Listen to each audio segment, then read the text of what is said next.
Vrasa tensionit mes armiqve historik kinez dhe Japonisë për shpërthejnë mbi Tajvanin, Pekini ka paralajmëruar botën se është gati për luftë. Mes një lufte deklarata është të shkaktuar nga komentet të Tokios mbi Tajvanin, ekspertët zburojnë se si marrëdhëniet e caruara mund të shndrohen për një përballje të drejtë ushtarake me vetëm një lëvizje të gabuar.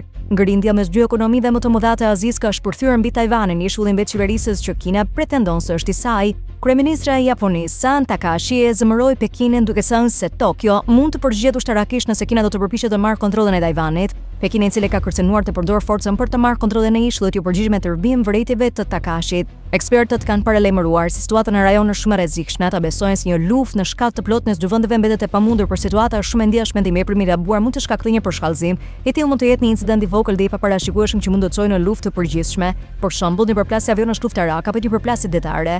Për Kinën, një vije kuq që të ishte vendosja e armëve nga Japonia në një ishull pranë Tajvanit. Tokyo njoftoi më herët planet për të vendosur raketat e drejtuara Tokair me rrezë të mesme veprimit të tipit 03 në ishullin Yonaguni të Japonisë. Ishulli është pika më e afërt mes Japonisë dhe Tajvanit, vetëm 100 kilometër larg. E inkurajuar nga SBA-t, Japonia ka ndërmarrë vitet e fundit një forcim historik ushtarak për të kundërvënë fuqisë vendosmërisë në rritje të Pekinit në rajon. Presidenti amerikan Donald Trump nuk është përfshirë drejt për drejt në mosmarrëveshjen mes Japonisë dhe Kinës për Tajvanin, por ka raportime se il ka kërkuar kryeministres japonese të mos përshkallëzojë më shumë situatën. SBA-t ishte vendi i parë të tërhiqur në një luftë të mundshme mes Kinës dhe Japonisë për shkak të angazhimit të saj të sigurisë ndaj Tokios, e nëse SBA do të përfshihej, edhe NATO do të tërhiqej për shkak të nenit 5 të traktatit të saj.